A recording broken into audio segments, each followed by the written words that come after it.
Okay, in what may be a completely useless video to most people, but for car nuts, this might be something interesting to you.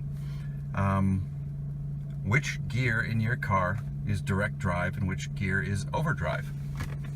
If you've got a modern car with a 7, 8, I think some are even 9-speed automatic transmission, which one's overdrive? I mean, there could be a couple overdrives on your car, and which one is direct drive?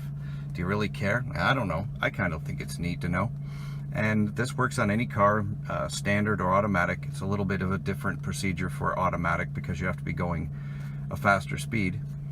And what you're basically going to do is watch your speedometer and tachometer needle until they match up in whatever gear as you're driving along. When the speedo and tach match and go up exactly at the exact same rate, that's the drive gear. That's the direct drive gear, or as close to it as your car has. Any gear above that is an overdrive, and anything under that is an underdrive. So I know in this car, this is a 5-speed automatic. This is a 4th gear is direct drive. So anyway, as you can see on the little shift indicator on the dashboard, we're in 2nd gear. So I'm going to drive along, and I'm going to go about 70 kilometers an hour. So you can see that the tachometer is beating the speedometer, basically, is racing to the top. So that's not direct drive. 3rd gear, the tachometer comes a bit down. 4th gear matches rev for rev with the tachometer and speedometer. They're basically staying the same. If you let off on the gas a little bit, because the torque converter unlocking, it's going to drop a little bit. And when you give it a bit of gas, a tiny little bit, it will catch up and stick and hold.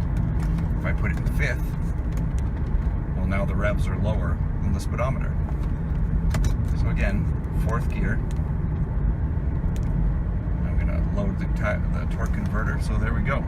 No matter how fast I go, the speedometer and the tachometer are going to climb basically the exact same. And again, because I let off on the gas, the torque converter unloads. If I give it a little bit of gas, it'll load back up again.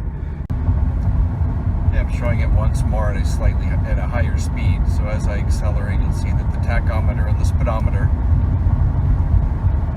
move up exactly in proportion with each other. They're exactly parallel to each other. 4th gear.